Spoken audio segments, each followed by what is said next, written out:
I pledge allegiance to the flag of the United States of America and to the republic for which it stands, one nation, under God, indivisible, with liberty and justice for all. All right. I know we had the prior month's meeting minutes. I know we have 2 new members up here. I didn't have any issues or concerns with it. I don't know if anyone else did. If you want to abstain, you can. I can pass it 1-0. It's up to you. Abstain. Yeah, I think we gotta abstain. Okay. You don't have to. No objection. How It's all about new we say people. no objection? That works. So no objections. All right. So we have a few appointments here. I'm going to start with Sue Henninger, if you don't mind coming up and saying a few things. And so what this is we have 3 appointments here to PrAC. We just want to hear a little bit about your interest in this. Tell us a little bit about yourself, and if we have any questions, we'll ask. Sure. Well, hi, everybody. I'm Susan Ettinger. I am a CPA, and I work as an internal auditor at the University of Toledo. And I just finished a stint on serving on the Historic Landmarks Commission and really enjoyed that.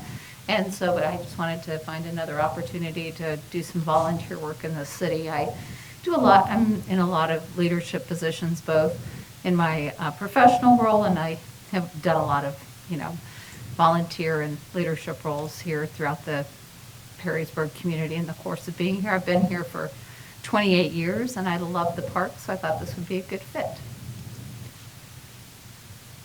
Any questions from any of the committee members? Outstanding citizens, Susan. I'd say the only knock is just Toledo, but I mean, university, but I can't use that to hold it against I you. noticed the face mask. Otherwise, no, I know you've been active and involved in the community, and appreciate all the time you've served on the other boards, and love to have you on PrAC, so. Okay. I would be support to move this on to council. Yes. Any objections? None. All right, so 3-0 to move you to council. Okay. And so, just to give you an update, once you go on to city council, there'll be a vote at the next council meeting, which will be next Tuesday. Okay. I'm happy to come. I don't think there'll be any questions that are going to arise for you on there. Okay. You don't need to come up and do anything at that one. Okay. And then What time is that meeting? the meeting would be the same time, 6:30. Okay. So 6:30 next Tuesday, and then PrAC, I think the next meeting is in April. Yeah, that's my Yes. understanding.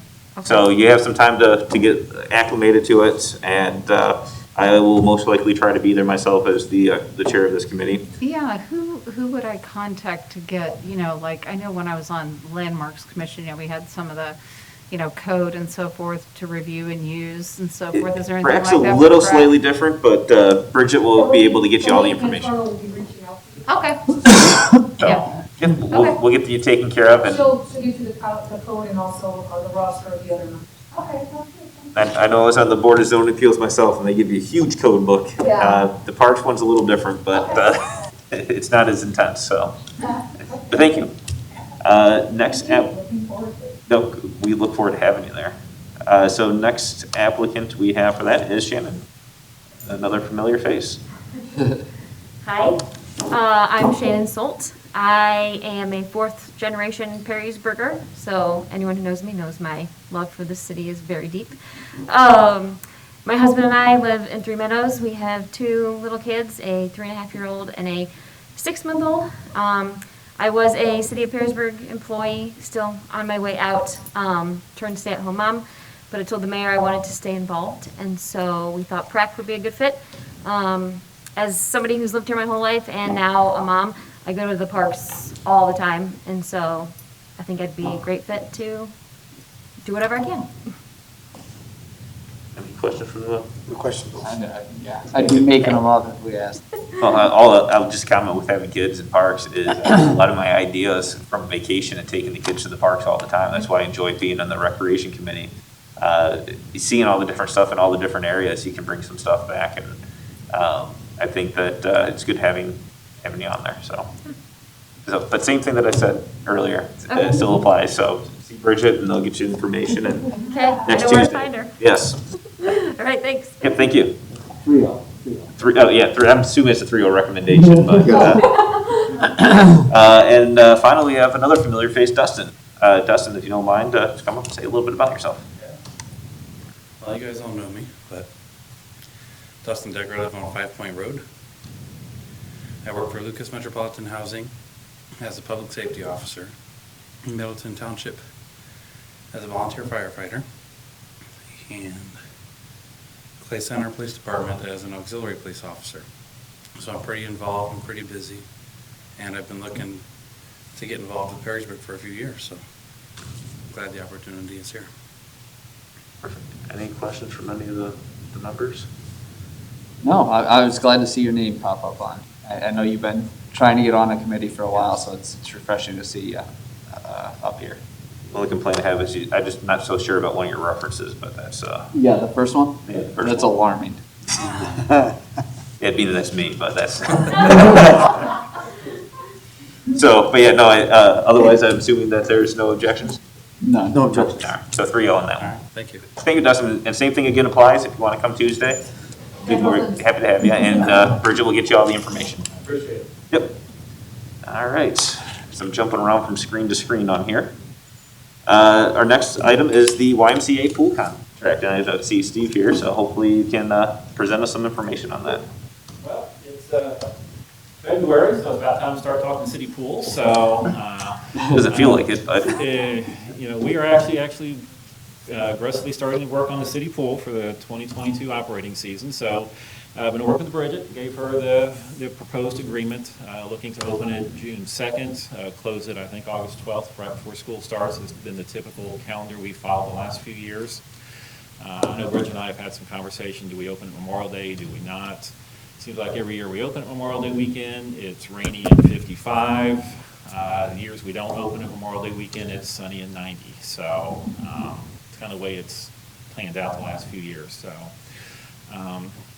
the biggest change that we've had, I think any business owner has seen, you know, we had to up our lifeguard salaries pretty substantially to try and attract lifeguards instead of going to Chick-fil-A and Arby's and McDonald's. So across our entire Y association, we upped our lifeguard salaries 10%.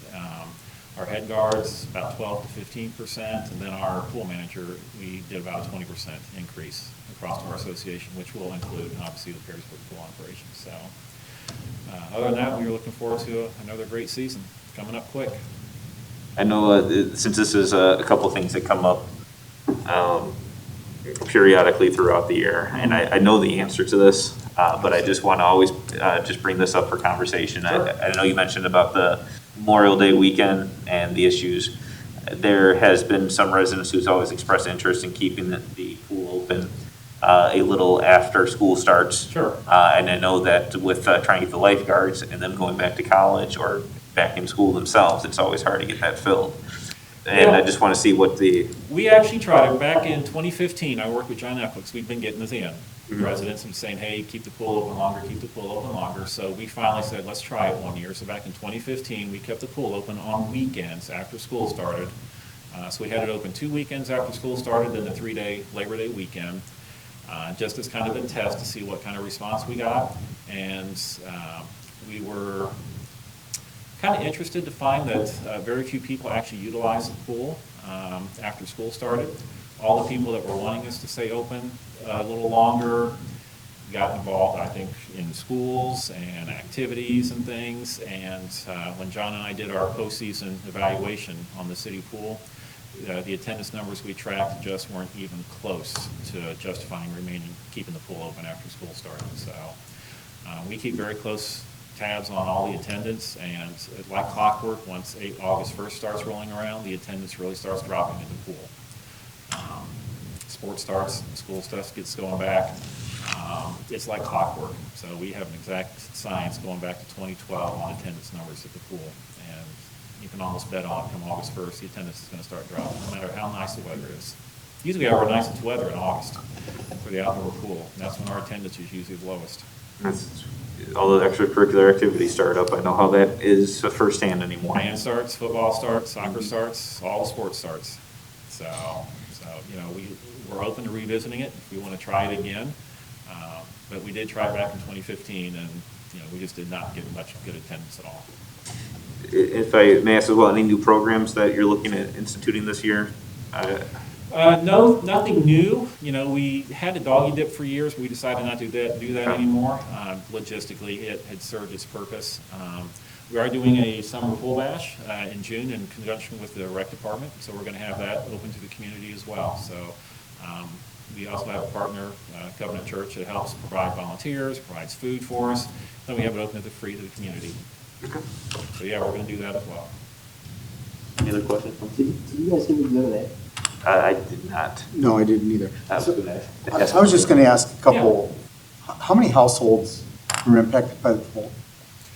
Households, I don't know Or, if we I mean, have it by households. however you might classify We them. track it by attendance for basically card swipes. When someone comes in, they swipe their card, and we track it attendance that way, or day passes and things, we track it. So, our highest, I didn't bring the attendance trends with me, but the highest I think I can remember any one year was probably 23,000. And that was the season right before BG opened their renovated aquatic center, outdoor aquatic center. We did see a dip in attendance once BG opened their facility. So I think last year, remember Casey, how many we had? So I want to say 16 or 17,000 people attended in 2021.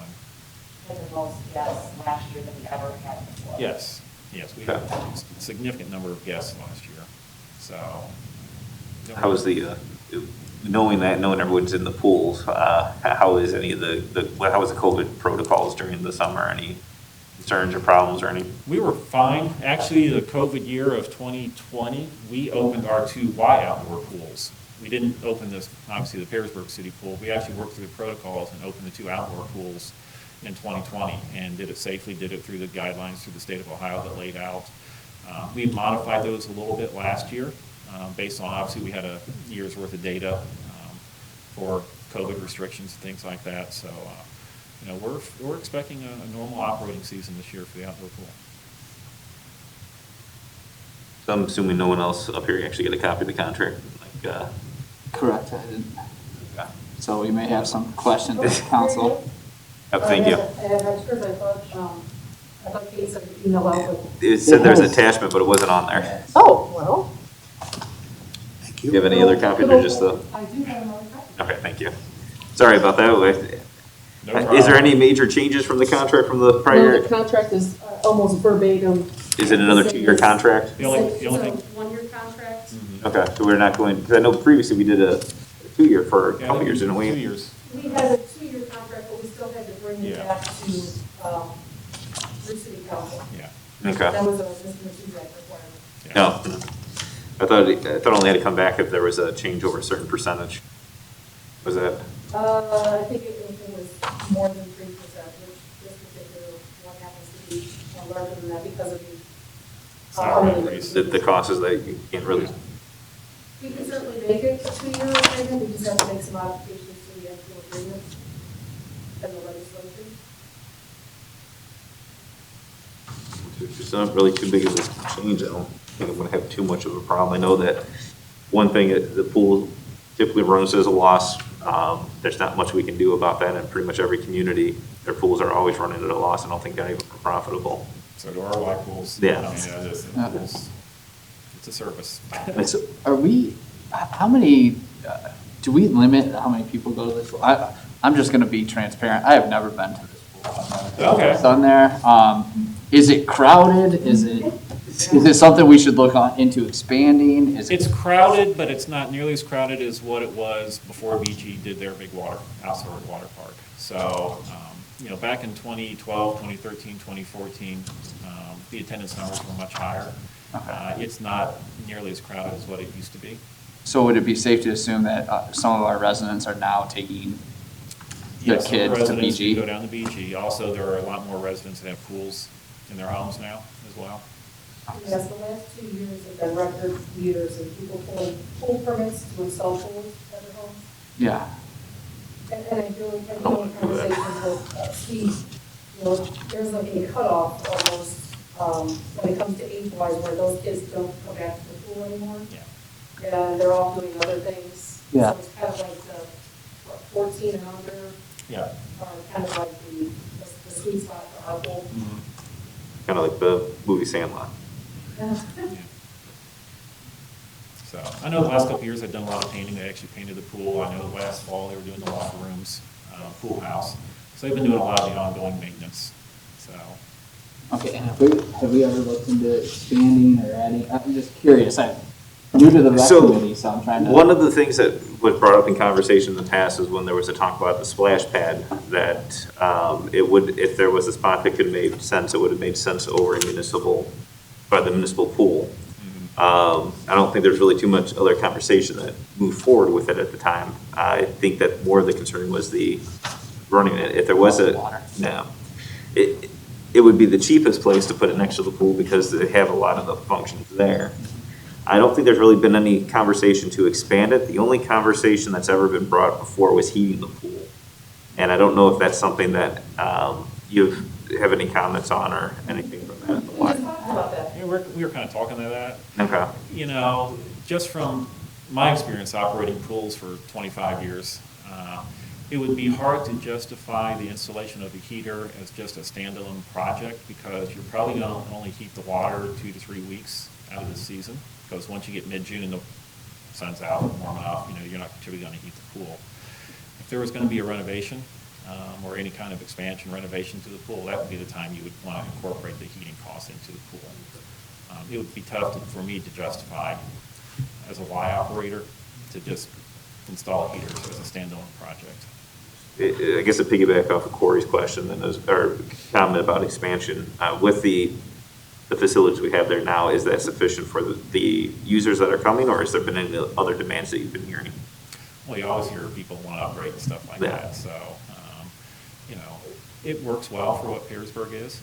You know, I was telling Bridget before the meeting, with the design and the shape of it, you know, it's a complex, staff, labor-intensive pool, because you got a lot of nooks and crannies and hidden spots that you have to have guards up. So just to have the pool open at a bare minimum takes 6 guards out there. So it's different than your typical rectangle pool. You know, it seems to work for our community. I don't know that I do any kind of major changes. Anytime you have a pool with the interactive activities, you know, obviously it attracts the kids. So if there's going to be an upgrade, it would be nice maybe to see an upgrade to the mushroom and some of the other little shooting things that are out there because they're dated. So and there's definitely some more interactive, fun type things you could put in there without really having to add too much infrastructure. Okay. And that probably wouldn't be too costly then to update some of that then. That would be something I would look at. You might be able to find things that are retrofitted to the existing plumbing that's in. Because you start having to renovate, add things, and you're talking about digging up the bottom of the pool, and that gets costly. We just redid the paint of the bottom of that just a couple of years ago. Yeah. If I remember correctly. Yeah. Maybe it's something to explore and see about cost here over this next, the next year. I wouldn't Sure. say we'd be looking at incorporating that this year, but Yeah, you wouldn't have time to do it for Yeah. opening this year, but for 2023, if you want to look at that, I'm more than happy to help look at some trends and things that we're seeing at the Y. Do we that'd be great. know, is it safe to assume BG's operating in the loss too? Yes, I would say that was. I'm just curious. There are a If, few pools I know of that actually operated a. and that makes a ton of sense. I just didn't know if they're investing in that because it actually creates less of a loss over time, because they're drawing in additional, I'm just curious Yeah, on. I don't know, I've never seen BG's financials or anything like that, or what it costs them to operate their pool. Gotcha. So, There was a I know report. they have to have their operating costs have to be significantly higher. than their Absolutely. operators. And I'm sure their membership's higher. I know they. That's what I was going to say, that I think when I first got on council, I asked the same questions when I first sat here. And I believe the administration went out and checked with a few different areas to show that pretty much everyone was running for a loss in the area. I don't think everyone was profitable. Yeah, it's not, It's I more of a wonder, service for the community, just as a way to add value. yeah, I wonder if it's one of those things that even when you invest, your loss is the same and you just have something that's nicer. Yeah, I guess is what I'm getting at. I agree, yeah. And Steve, you may not know this, but because it's been a while since I've used the pool. Do we sell individual passes, family passes? And then Yes. do we separate township from the city? And Yes. so, and you may not even be familiar with the pricing structures. I don't know the pricing structure. We have not changed the pricing in a couple of years now. It's been at least 4 or 5 years Yeah. since the pricing changed. So I know periodically we'll visit, and I know Bridget and some others will check what some of the other municipalities are doing as far as charging their season passes. But we do charge township people more than what we charge city residents. Now, are they allowed entry after the city has had their allotment, or, I mean, There's no limit on the. there is no limitation On the to- city Okay. passes that we sell, so we put no limit on that, so we do on township, I'm curious what that is. 300, Okay. so. Is that for capacity reasons, I assume? No, that's just a limit to make sure we're honoring the citizens first. So then after our final swim meet, when we host champs, then we'll open it back up for our more township passes. Because it's usually later in the season and usage is down anyway, so we can handle excess capacity. I think it would be a good idea for this next year to look at exploring some additional amenities we might be able to look to add to the pool. With that, it may justify an increase in cost of passes if there's going to be some more upgraded, just upgrade facilities in Sure. general. So I'm happy to sit down with Bridget or whoever and start looking at some options. No idea on the money side, but it'd be nice to know what some different options are, maybe something we could present and have that conversation towards the end of this year. Sure. I'll work with you. So any objections with moving this forward? No. Nope. So that's a 3-0 to move that forward to council. Thank you, Steve, I appreciate it. Thank you. All right, so next item on the agenda, if I can pull it up here, there you go. We have the Orleans parking lots. I know we're looking at paving that for this year, and Yes, so you have in your show packet I just handed you. So we went out to bid, the city engineer provided the design and specifications, put it out to bid online. We received, you have the bid tab there, we've received quite a few bids. And the lowest bid ended up being $168,749.73. And that is Gaddis Paving.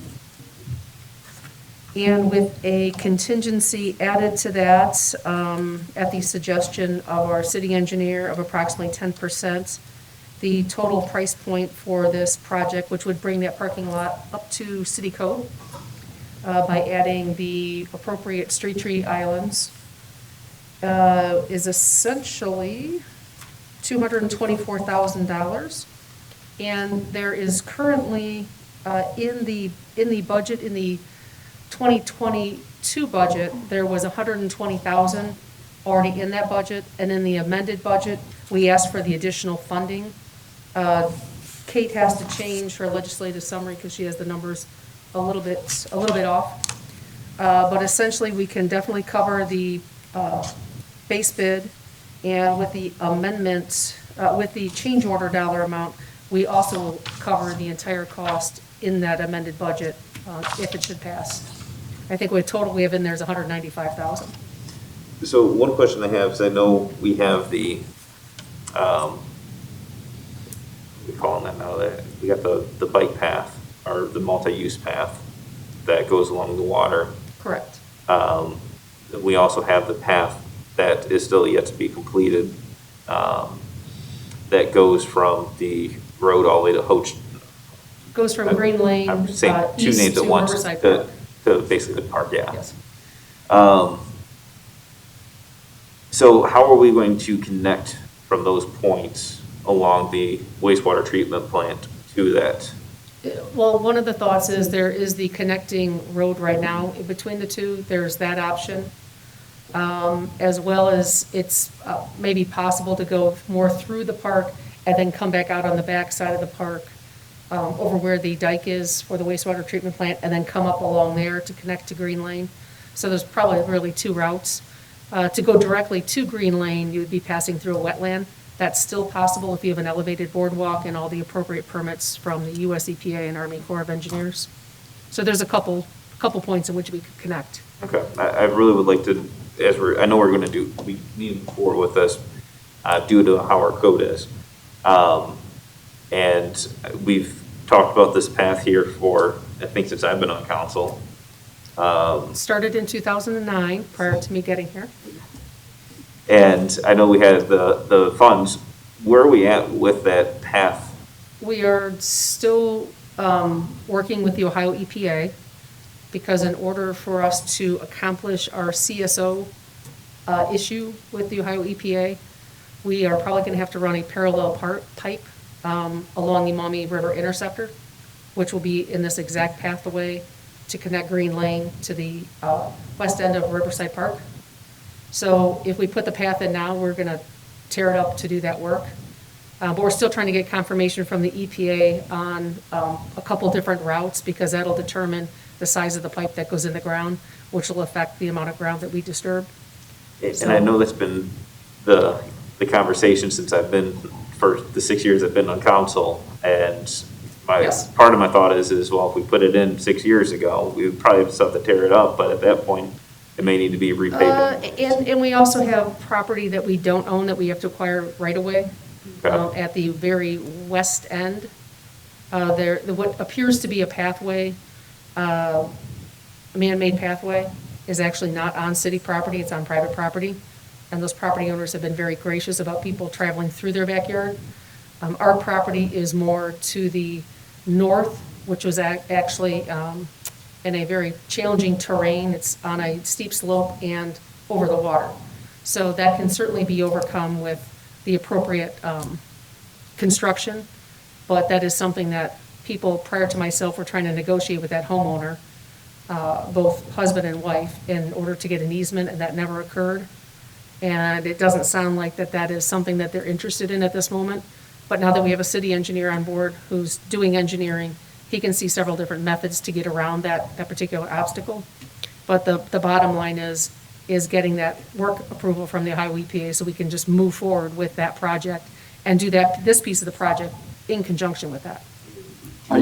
What the timeline, I know that We have reached back out to the Ohio EPA and asked them to contact us so we can have another meeting to re-engage them, and I don't know that we've had a response yet. Yeah. I was just gonna say, I would just love to see if there's something that, Councilman Weber asks this question every so often, so not a problem. yeah, it's just something that, I use it to run. And, I know I've run across other people either biking through there, walking through there. I know it's something that, is wanted, and it'd be wonderful to try to have that through, sometime within the next 2 years. I know That might be very challenging. I understand.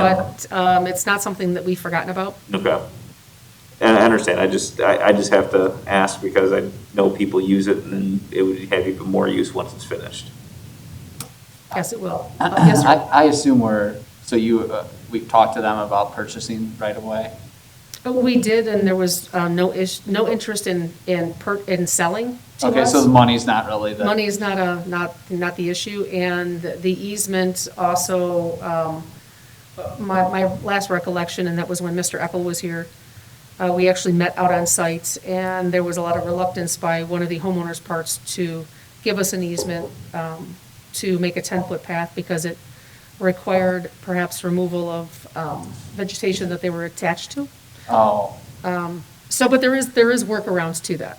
okay, yeah, I'm thinking about it objectively, if we're gonna increase costs in construction by going where we already own, if it's easier to construct and we're gonna save money, maybe you can work that into what we're offering them for right away, and we both benefit from that.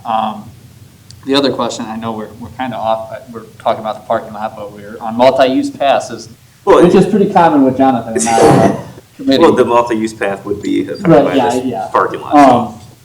Have we seen, I'm just going to ask this more so for the record, have we seen significant erosion because of the type of pavement we've used for the path and its location? Because I know there is some concerns about ice slides making this disappear. And we are talking specifically about Orleans Park? The pathway that runs along there. We have not seen any erosion. Okay. With the parking lot as well, I know that I mentioned this when we first had the conversation, is when you're turning in off of Maumee Western Road there, that the bump there can make it challenging, especially if you're trying to come out. I'm assuming that this is going to get If you're evened talking out. about the transition from the apron to the road or the apron into the parking lot, It's really into the parking lot, into the road. that should be taken care of with with Okay. this plan. And And is this it gonna- plan yields us about 50 parking spots. And is it gonna be textured pavement for? It'll be slipping? asphalt. Like, okay. Yeah. Because I'm kind of worried about the incline if you pave that in snow. It'll be an asphalt, Okay.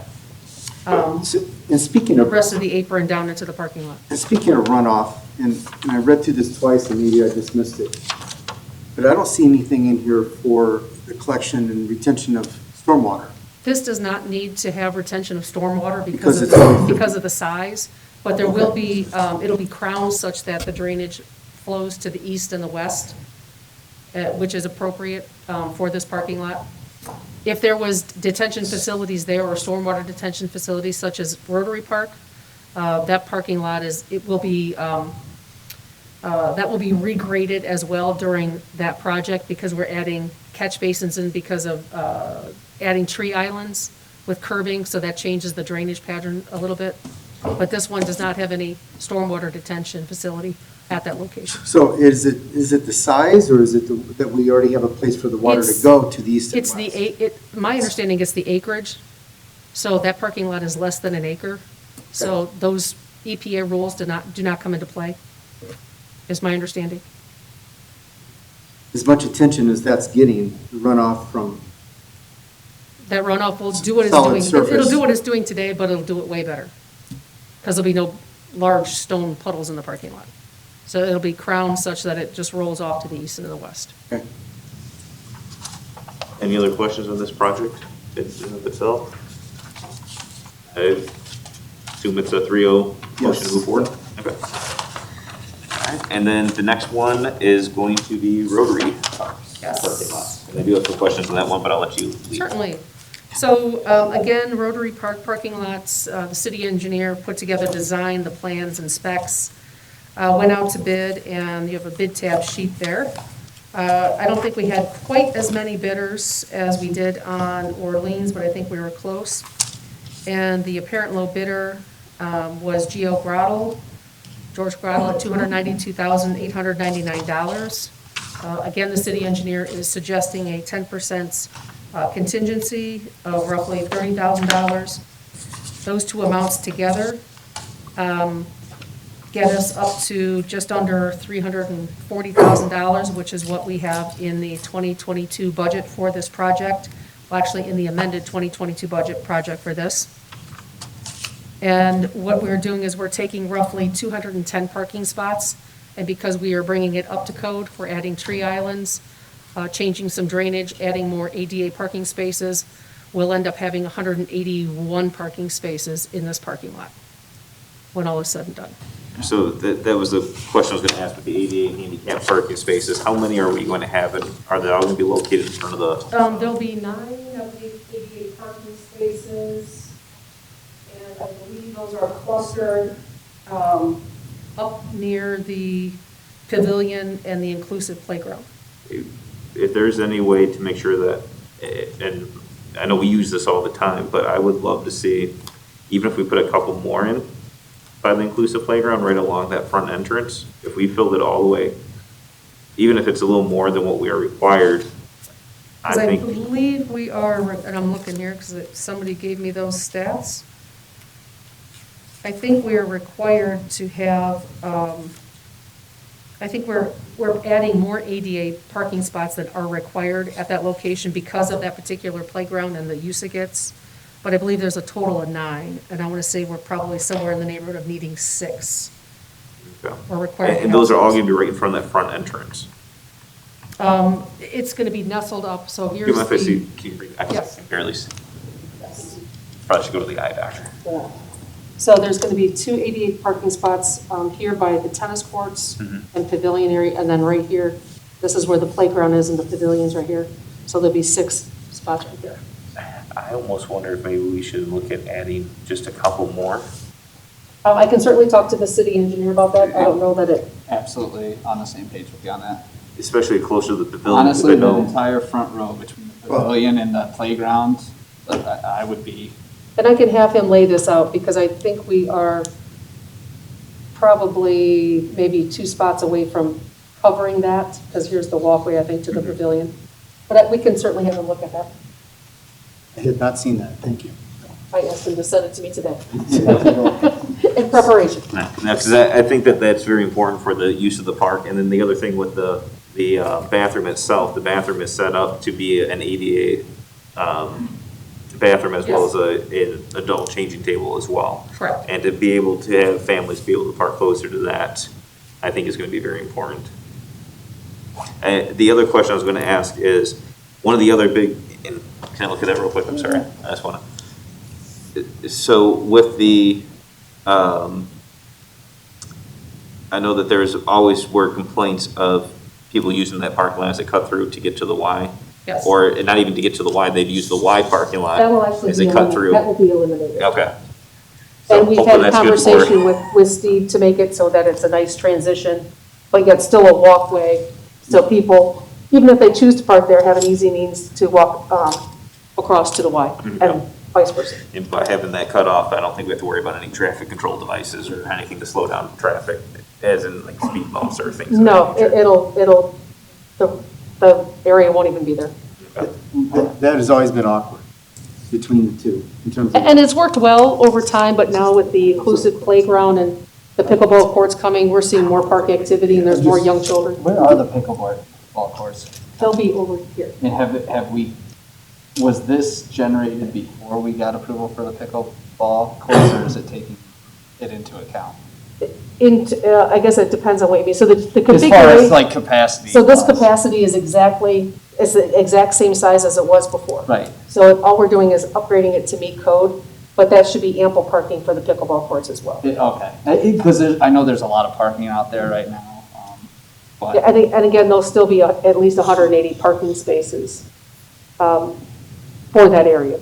Okay. On those hot summer days, that park is Overflow- pretty full. and overflow If we parking continue to add Can be at things, Riverside. It's gonna get bigger. Rivercrest Park is right it's just across one of the those street. things, I don't know if we should contemplate expanding I that don't, parking lot before we do it because of If what we we're doing out expand there. it, then we will probably not be doing pickleball courts anytime soon. Because Gotcha. that'll change layout and drainage Okay. and tiling of the area. Okay. But I think the city engineer, as well as the director of public service, felt that there's ample parking there for the Other areas facility that if you and need the to add and the parking. expansion of programming. Well, and there's parking across, I mean, I guess it goes to that talk about the walkway from. Mid-block cross. Yeah. The city now owns all the land right there too, so So, Almost. where that home was, is what I'm talking. Yes, but we don't, but that's not contiguous to our Okay. property. We have a gas line company that owns a Yeah, chunk yeah. of property in between. Oh, yeah. You gotta watch out for that with the construction. They are very well aware of their property. so, I'd hope so. so Bridget, with this being a fairly new development, how did we get out of code so quickly? How did we I get to this? am not sure when this parking lot was actually put into place, if the code has changed since then, requiring a certain number of street trees, I'll call them, or trees in the parking lot with islands. I'm not sure when that section of the code changed, but, So when we say we're doing this because of code, are we doing it for the aesthetic, or are we doing it for the handicapped and ADA? both, Okay, because, both.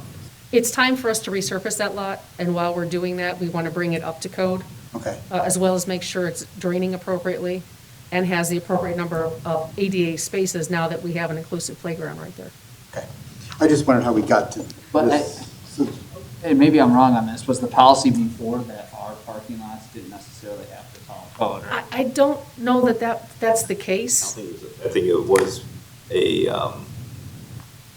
community overlook at times.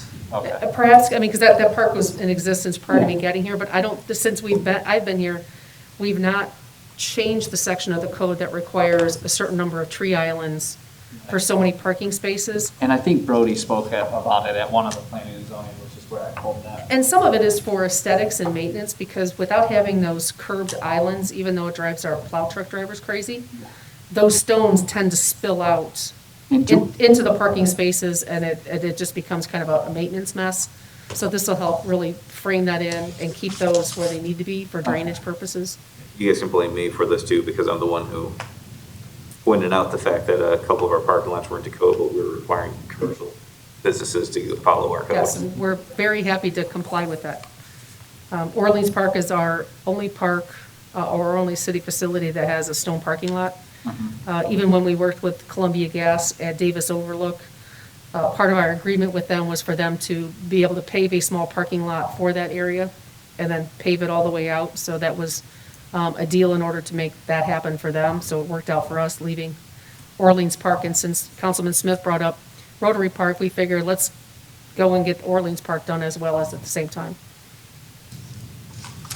So will there be a sidewalk on each side of this parking lot? Is that the At sidewalk? Rotary Park, Yes.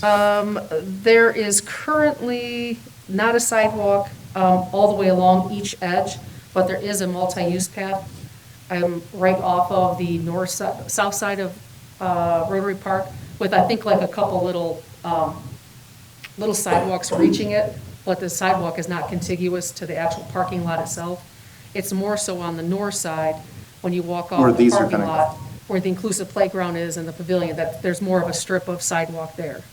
But there's not a sidewalk that's contiguous all the way down and framing that parking lot. And there's no plan to do that? Not in this plan. Okay. We're gonna make it better than it is, but for the sidewalk that's going way down by the Y side, that does not get used very often, and so we're not looking to put in that sidewalk now. But it's something that we can certainly do in the future. I was just curious. I saw sidewalks on your survey. Yeah, the main portion of the sidewalk goes from the tennis courts to where the inclusive playground is, and a little bit past that. Right, it's a big loop. Okay. I'm learning there's a multi-use path over there, which I. Yes. On my really long runs, I like to run through every single park. And I did that loop, and it was an interesting loop. I couldn't tell you how long the loop is, though. You might. It was a half mile, if I remember Half mile. correctly. And is our service, do we have like a gator or something that goes out and plows the multi-use? We have multiple pieces of equipment like that. Okay. That's gravel, isn't it? It's a. It's like a That woodland. one might be gravel, It's like like woodland. woodlands. It's a dirt, Oh, it's a gotcha. dirt Okay. path. It's kind of like bicentennials. Gotcha, yep. Yeah, Or woodland. bicentennial Or woodland. woodlands. Like, I know you live also over have by that. bicentennial. I've lived by both of them. Oh, okay, well, that works out.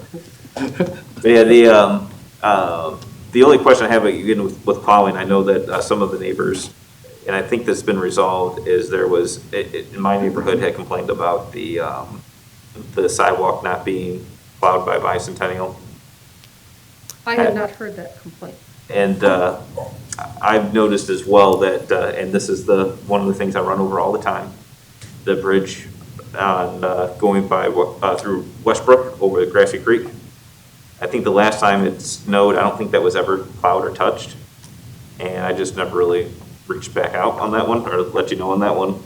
I haven't run by it since this last snowstorm, but I don't know if that's been plowed or not either. And I noticed an area on the Hall Prairie, or not, I shouldn't say, the multi-use path that connects Hall Prairie Intermediate with Roachton, or Fort Meigs.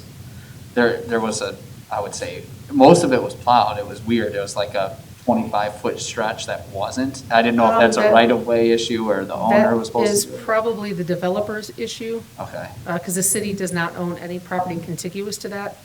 It's either owned by the school, a developer. it was right by the railroad tracks. It was That further away from the school. Probably was the developer's responsibility. Okay, And when you have a multi-use path in front of you or behind you, the requirement is that they have to plow at least 5 feet. They don't have to do the full 10 feet. gotcha. That's why I was asking. I just didn't know if we had someone that part of their job was to drive a plow along these multi-use Along there, paths. no, that is not the case. Okay, If it were to front or be part of a city park, yes, Okay. that would be our responsibility, or if it was a farm field. yeah, and I get the responsibility thing. I just didn't know if it was like an extra service that we do just because we have. And if it was on the east side of the railroad tracks, that piece of property is in the township, which could be the piece of property you're referring to, because they would not have to that probably follow our is. code. Okay, On that note, I guess, talking about the multi-use path of Fort Meigs Road, I think I mentioned this before, with how that has a ditch in between those homeowners.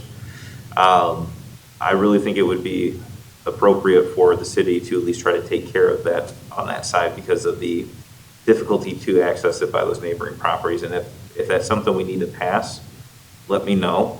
I would be more than happy to lead that charge. I think that would be, I like the idea of getting our multi-use paths cleared. I can In talk to general, if we have I can any talk to way- our service director just so we understand what that means, since we have quite a few miles of multi-use We paths. have quite a few on there. Yes. What I am more concerned about is areas that are not as easily accessible to residents. And there's an obvious gap between those homes to make it more difficult for them to get to. So we can certainly talk about that because mentioning Roaston Road may be the same type of issue. Yeah, because, Yeah. well, and it's a lot of farmland for the most part, but yeah, there's that ditch that goes behind that development. But I can certainly talk about these three areas and plow it. Yeah, it might be just an extra, depending on how much it costs, obviously, might be an extra thing we can provide because we're gonna be doing portions of it anyway. And I know we don't necessarily want the liability or extra work, but if the part of the For us, multi-use path it's doesn't get about cleared. being consistent, because if we plow this one and we don't plow the one at Carronade, Right, yeah. I mean, just making sure we understand what any And that's what I downstream. want to, if there's something that we need to pass to make sure that there is a clarification, let me know. I'm more than happy. If there is an obstruction that makes it difficult for a homeowner to get to, especially, on Fort Meigs when you have the ditch and the homes on one side, for them to walk to try to find a way to get to there is going to be treacherous, depending on if other people have already shoveled their area or Yeah, but trying to cross I a can ditch. find out, because we may already make allowances in certain areas, but I just want to make sure Okay. that we're consistent with whatever those challenges are. Yeah, Right. understood. I view it as like what we do with the sidewalk, repair. Sorry to get us on a tangent again. So, but speaking of the Fort Meigs, when that project occurs, that's gonna be on city property anyway. The Some of it is landowners, city right away and some of it is easement, that area, so.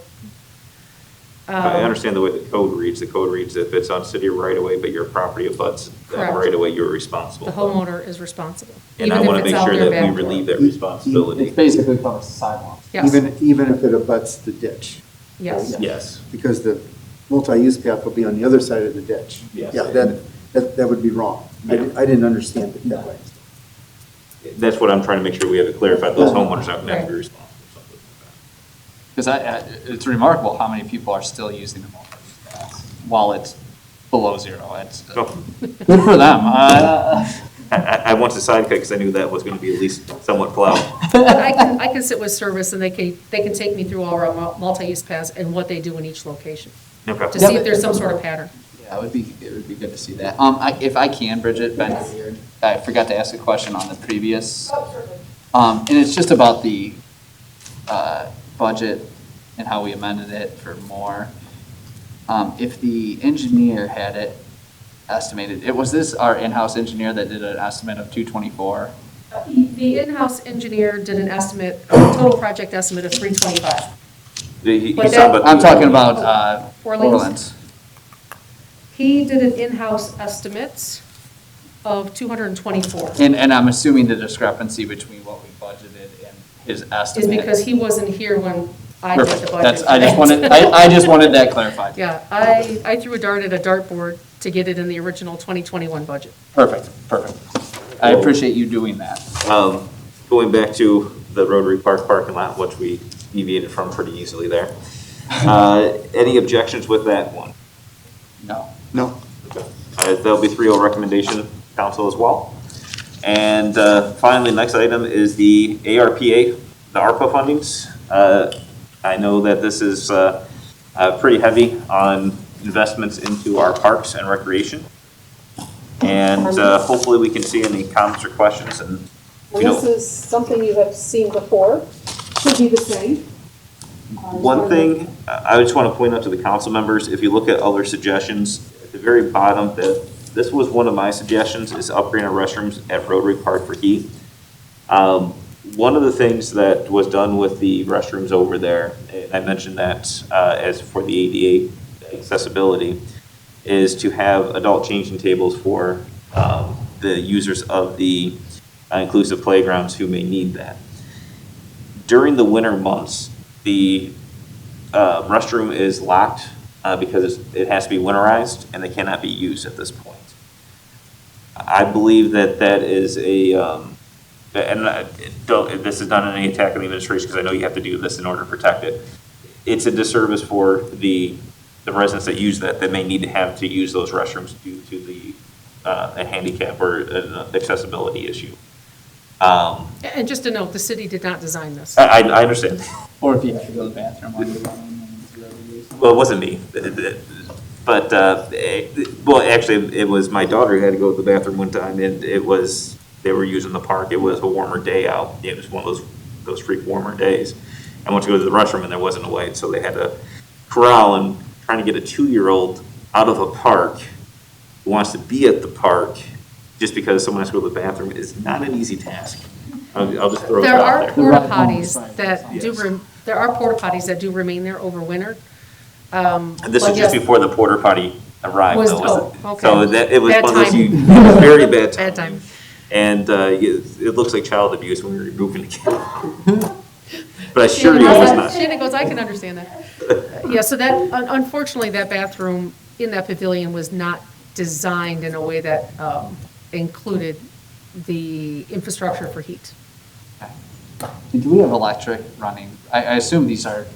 There is electric there because there are electric power strips inside the pavilion. Okay. Are we, I guess to play on that, if we're looking at those upgrades for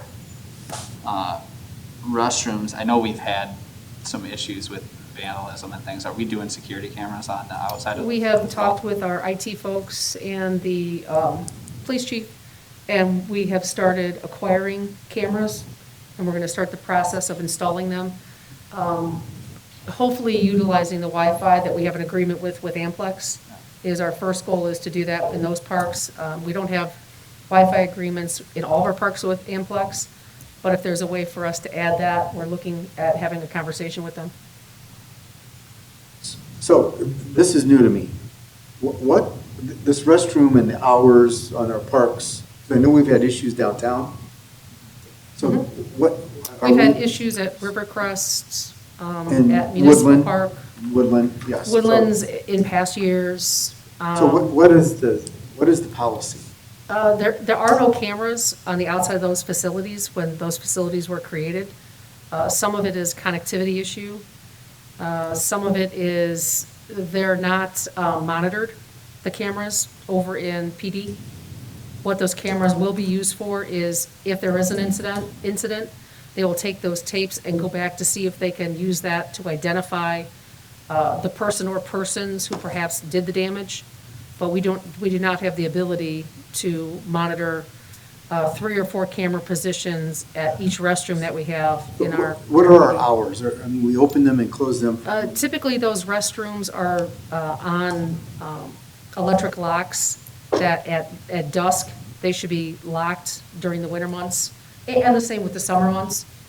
I will say if there's ball games going on, and we have an agreement with PABSC, that they will keep those restrooms open as long as the games are going on, and it's their responsibility to lock them at the end of their game time at both Muni and Rivercrest. So these cameras are for the dusk to dawn.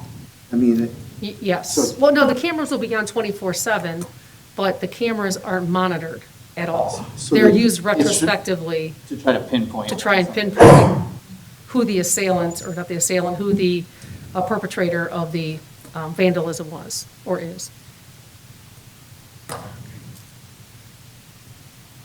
Darn TikTok challenges, huh? and this is seven days a week, the dusk to dawn. Yeah, they're open dusk to dawn, all parks. Dawn to dusk, dusk to dawn, yeah. Dawn to dusk. Any questions? Again, I just want to bring that up because I think that that's something that would be important for us to look at trying to get done possibly this year to keep those open if possible, whether it's through this or if we want to allocate any of the other additional funds. I know that there's still an available balance, but I don't think we know what it's going to cost yet to upgrade. And what I did is we actually have for every item that's listed above, with the exception of the last one where it says upgrade pedestrian crossings of 25,000, we got quotations last year for those items, so we have actual physical quotations. And then you'll notice below that initial line that we put in supply chain issues, pricing increases, that's just a stab in the dark because as we're all experiencing price increases, we know some of these things are gonna go up. We just don't know by how much. So it does certainly leave a balance. And I have talked to Councilman Smith a little bit about this Rotary Park Pavilion bathroom situation is, I physically don't know if it can even happen. That's something where we're gonna have to get somebody in to take a look at that structure and the spacing to see if there's enough work or enough space in there for a furnace and ductwork into the respective restrooms. There's not a lot of wiggle room in the chase that's in between the two bathrooms. There's a little bit of room in there, but not a lot. So that's something that we have to explore with somebody who is an architect to make sure that there's enough space for all that infrastructure, makeup air, fire code, et cetera. And so I just think it'd be nice to know if that's something that we can achieve and what other options we might be able to look into that. So. Any questions on specifically any of these dollar amounts set aside? Just wondering where the splash pad is. So, and I'll just say, and you know, it's just from whence I come, but this is a list of deferred maintenance.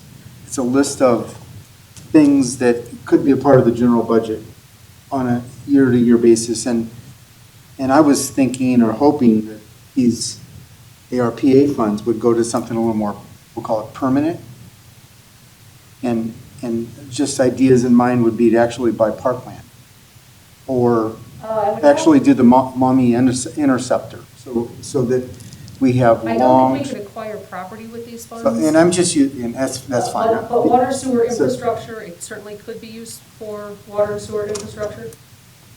That is an. And that's just my eligible thought, item. and I may be the only councilman that feels that way, but some of these things should just be part of a regular general budget.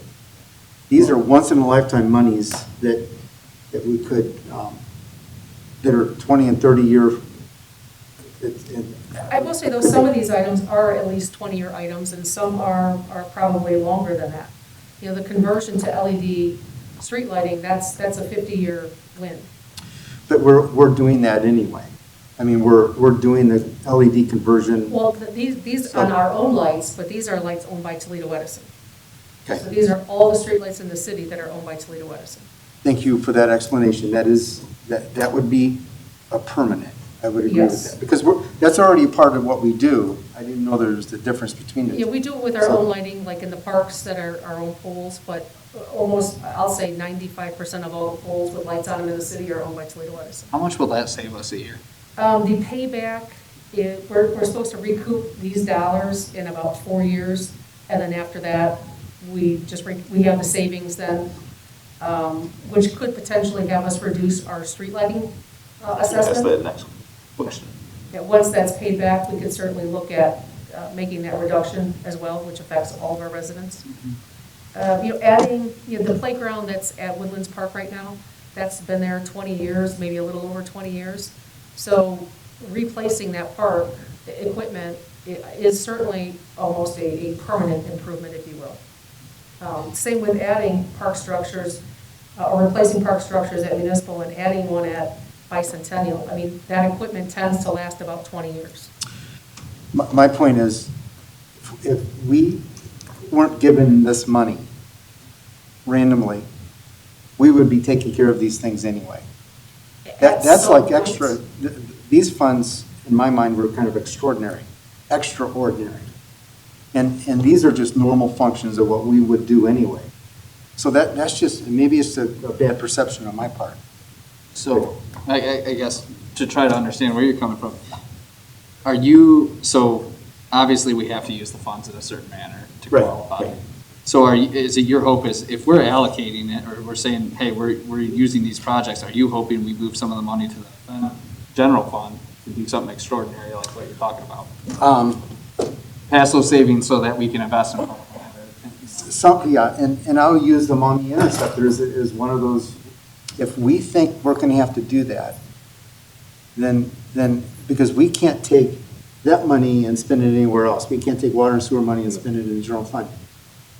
But this is money we could spend on this long-term permanent problem we have. Because that problem's not gonna go away. I think the biggest issue, though, with that too, is we don't have a time yet on what we can do with the interceptor. What's the timeline on this? These funds have to be expended by December 31st of 2024. So, and again, if I'm just sharing this as an idea that, so, yeah, Corey, some of these things, fencing and pedestrian crossing, those are just things we do as regular business. So, and I've just kind of separated this money as a little bit. No, I tend to agree with you. I think you're spot on where I'm at. I guess I looked at this and I'm thinking, hey, we have to tie this money up in a certain manner. You do. I'm hoping that what we're doing here, we're looking at bigger projects we may want to take out of our general fund. And if that's the. That accomplishes what that's my hope. Well, the one thing about Forward Imagination there at Woodland Parks is that, and you can correct me if I'm wrong here, but the parts to even replace the things that are broken are obsolete anymore and are even come to a point where you can't even find that. I know that for a while there that there were swings that were just missing because there was nothing to replace them. That is correct. I mean, these companies that make these large-scale commercial playgrounds, they change those out every so many years, and they don't stock all the parts that they did 20 years ago for the set that was then their premier set. So that has come to the end of its useful life. I mean, that we cannot get replacement parts for many of the pieces for that installation. And that was a great project when it happened, and it certainly served its purpose over time, but 20 years, I think, is the anticipated time frame, and I think we might be in the 21st or 22nd year of that playground equipment. And when it does, I will say when it does come to the Maumee River Interceptor, that whole CSO project, money has been accumulating from ratepayers in that water and sewer fund for that purpose for the last several years, and is programmed out in the water rates and sewer rates that City Council passed just 2 months ago. So, and bad on me to not know the answer to this question, but these projected 2% growth in our capital or I should say operating on the sewage side includes that Maumee? Yes. Second Maumee interceptor? Yes, it includes that CSO issue, which is not just the Maumee River Interceptor. Okay. There'll be some north-south piping that also has to come into play. Okay. So it's a thought. I don't, and obviously And certainly the mayor is open to any thoughts. Well, I use the buying of Parkland because when I read through the land use plan, and we as a city, we've been so dependent on, the Pratt donation and Fort Meigs and then the schools, and we just haven't, as far as I'm concerned, as a city, really stepped up. Now, these are ways to step up, but not Yes. part of our, so buying of Parkland would have, but I guess we can't, per what you just told. I will verify that, but I do not believe we can use it to acquire land or to pay debt, but I will verify that. But there is a piece of parkland that's undeveloped. That's the And cohort. that is on the list of other suggestions, is developing that property. That wooded It's the section? McKinley Wood area, yeah. Yeah, the wooded. It's both wooded and farmland. So to me, it's interesting that was donated and Woodland was donated, and it just seems like every once in a while we should invest. And now this is an investment, but this is operating versus capital. So If you don't mind, Barry, I'm going to ask a quick question.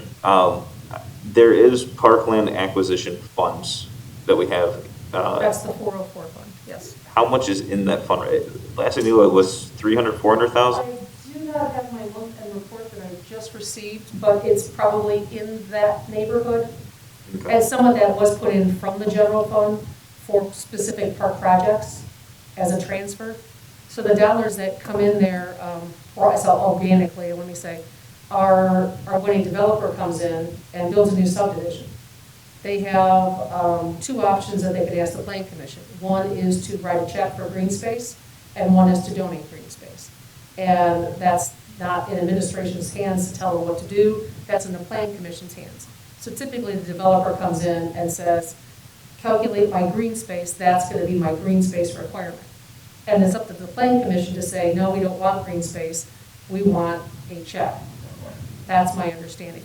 I don't recall in last few years, of a developer writing us a check for green space. They've incorporated the green space within their development. So that's another reason why maybe there's no large park space. Because the dollars that have accumulated in there have mainly been from the general fund transferring it in for specific projects. So you look at the green space, and I don't even know if it's in the city, the one on Carenade, that had to have been a donation because it looks and acts like a park. The one there in Brookwood or Brookhaven, that was obviously a donation. But then you end up with these tiny little non-used pieces of green grass, which are, that's fine in itself, but there's no particular significance behind it. So And currently, the way the code is written, the developer has those two options that they can ask the planning commission. I understand. Yeah, I think what Councilman Van Huzen's getting to is continue, and I know I've mentioned this before in REC, we needed to identify land to eventually purchase or identify an area. Because I will tell you, there's not much out west. Yeah, and that's where Pretty much where not. we lack. I know as well that the Pratt family has intended to donate a significant portion It's in a of property conservation. to the Wood County Park District. In the Conservation District, yeah. Right. It's actually the Wood County Park District, but that's already tied up in trust to them, I believe. Yeah, so I know that will be something in the future as well. But I don't disagree with you. There are areas that are lacking in our park, and I would enjoy seeing the ability to. I mean, I think myself and the planning and zoning director looked not all that long ago, and within the city boundaries, out west, there is nothing to purchase of significance. So we can end up with more of those little slices of parkland like we have it's Brookwood, isn't it, on Five Points Road? Brookhaven? Brookhaven, yeah. Yes. And which then it's really not a community park. I mean, it's a community park to them, but it doesn't have much utility to the community. Is that the ones in the township? No. Brookhaven. Brookhaven is Five on Point. the south side of Five Five Point Oh, Road. okay. We're four. Sorry, I was thinking the one on because I know they have a similar one over by Hall Prairie. That's when I was like, Saddlebrook. yeah, Saddlebrook area. I was thinking. And I know that was one of the things one of our citizens brought up in the land use plan was, while he liked the thought of the developers dedicating the green space, he didn't think it was necessarily having the intended consequences or what we had hoped as far as park service. Agreed. Yeah, they're more pocket parks. And maybe that's something that could be changed in the code for the future. That is, yeah, certainly within council's purview. And we can potentially bring it up in planning. Well, it's not Because that is one of the complaints in the it's not even, not only code, but it's also land use. Right, yep. There's no recommendations along those lines in terms of what we should be doing. Right. Could always use the funds to purchase a city center park in downtown or uptown Perrysburg. Whatever you want to call it. From a certain school district that has green space there that's owned by the school and not the city. Just throwing that out. So, Mr. Chairman, you asked for comments. So, Yeah. I mean, those are just my thoughts. I do appreciate it. And I know that there's still additional funds available there, and if it makes sense to use some of those funds towards the CSO issues, I don't necessarily think I'd be opposed to anything that's left over for that. Well, I think anything that helps with water and sewer at this point would be welcomed there. Well, the one question I would ask, and this is something that was pointed out here tonight, was the fencing for the playground at Woodland Parks and Three Meadows. That's listed on there. We talked about the McKinley Woods area. What about taking those funds and making a suggestion of creating a design for the McKinley Woods area to turn that into a park? The future design. Because I know we moved that to a designated as a park on the code.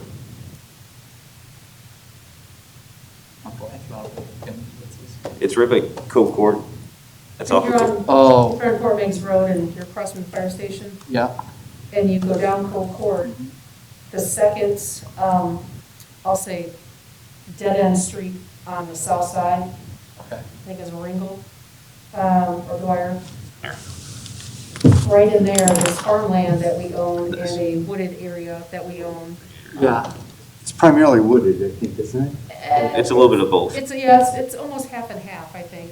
do we have a path, like a walking path through there or anything? We yet? do not. There will eventually be a road through the wooded area to the west, on the west side of it.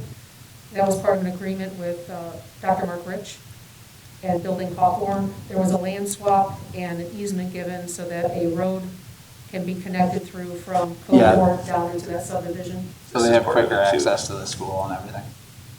I've seen those. That's probably good for safety as well. Yeah, I think about that, I wouldn't mind seeing something allocated for doing something. At least starting That would be a long-term permanent, Yeah, Yeah. yeah, I agree with that.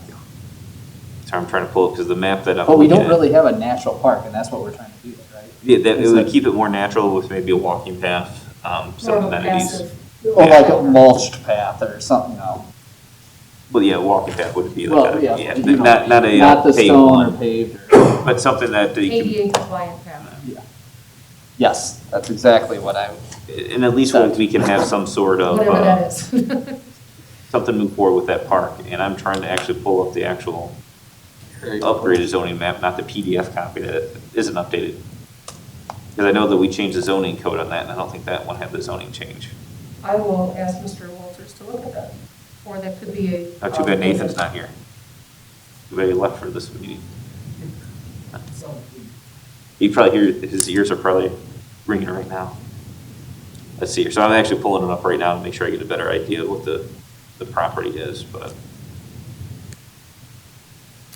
And that, one thing to keep in mind with that is, depending on how you want to develop it, it may impact ingress and egress. Mhm. Because I don't think that the plats designed for the plats that will be in front of that or directly around it, I don't think we've seen those yet to know how the access will be you mean on the south side or? on both the south and the east side. Because I don't think Mark Rich is not building, he has Isn't- not developed those two pieces yet. Right. Because the west side is the retention pond, So for the most part. the east side along Fort Meigs, yes. is Yeah, the that's retention right, that's pond. the east side. But directly east of our property, he has not developed that out yet. They put in the connecting streets, newer on the south side. So that's just something to keep in mind when we have, whoever it is, take a look at that. But they would have to coordinate with him to make sure we don't box ourselves in somehow with people getting to the park. It starts with design, yeah.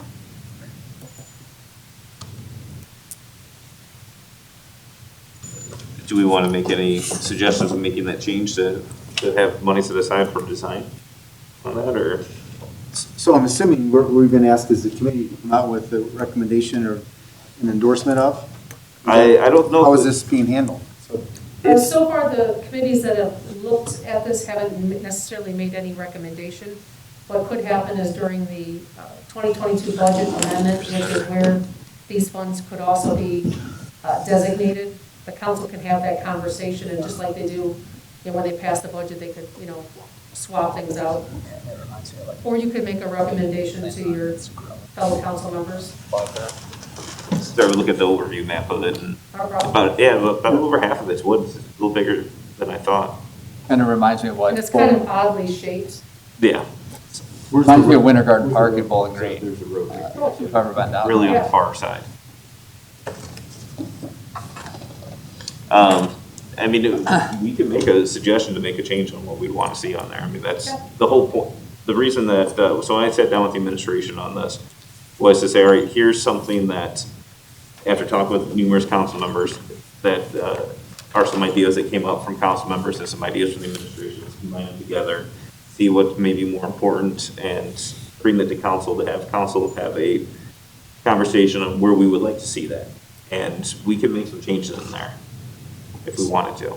Well, I think one of those, So I see upgraded pedestrian crossing too. Yeah, so that Is would. that for like, south boundary? So that's not just for South, so that was, again, one of my suggestions, and one of the things I talk about quite often. I'm sure Bert is tired of We hearing. were listening. Uh-huh. Is upgrading our crosswalks that are not at any intersections to have flashing light indicators when someone is looking to cross.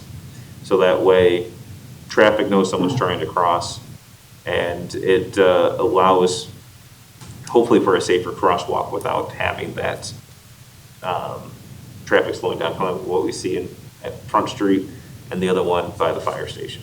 Well, as far as bigger projects go, and I don't know if we've looked into it at all, and recreation being involved, the Rivercrest Rotary crossing is something we should really look into.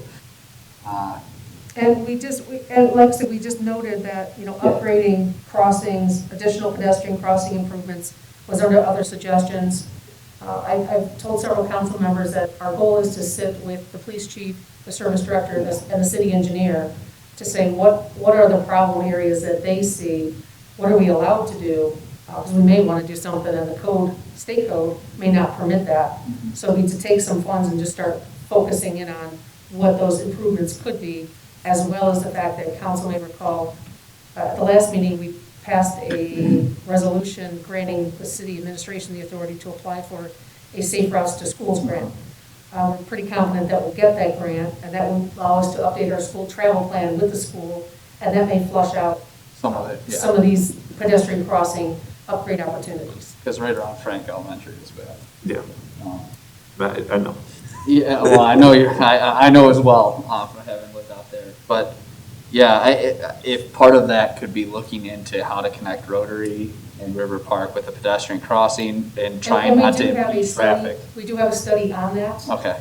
That was commissioned last year? It Maybe was last on year? the safety committee, yeah, Sounds familiar. I wasn't sure if it was 21 or 20.